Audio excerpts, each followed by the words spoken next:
broken my heart so many times I stopped keeping track. Talk myself in.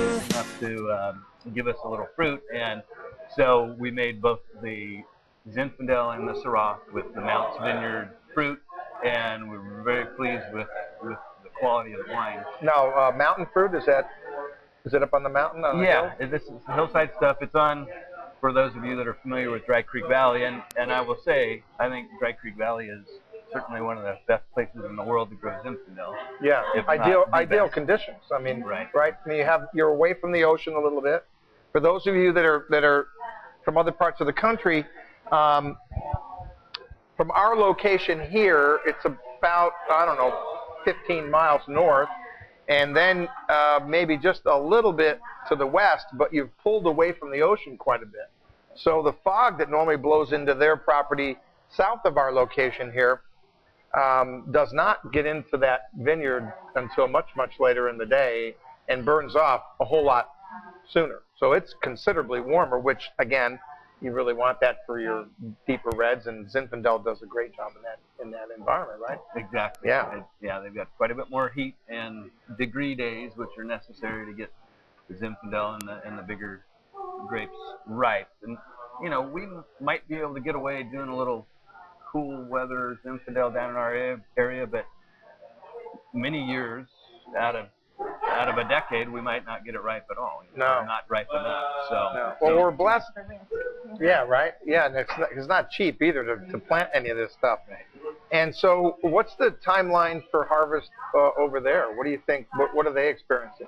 Well, we just at the harvest fair, I was talking to Lana Mounts, and they've just started picking. Well, over the past couple of weeks, they're just starting to get some fruit coming in. So I think they're the same. They're about 2 to 3 to 4 weeks behind, just like everybody else. Wow. And they would typically start a little earlier because they're so much warmer. And now because we're really harvesting so late this year, you really have another element in play, which is the rains are going to come at some point, right? I mean that's you and then you really have you're in a pickle at that point, right? Because you got to make a decision.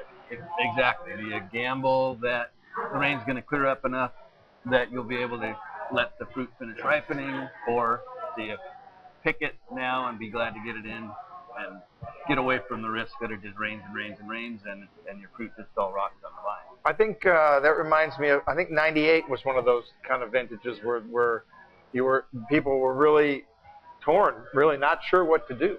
Yeah. And those that waited had an advantage because the fruit did ripen, but those that picked early got some pretty green fruit, and kind of ruined some of that vintage. So that's a risk. That's a huge risk. That's the life of farming. Yeah. It's always a gamble. Yeah. So appreciate the fact that when you open that bottle, it didn't magically appear there. There were an awful lot of steps involved. These guys worked really hard to get it right. So this is your first Zinfandel. Fantastic nose, beautiful color. Andy, can you get a shot? Can you get a tight shot of that? That is magnificent color. Wonderful, wonderful, food-friendly wine. I noticed that it's changing since you first brought it in the room, and we see it more here than anybody gets a chance to because we taste it almost every day. So, well, and something about this Zinfandel and this vintage, it's a little lighter bodied and a little lower alcohol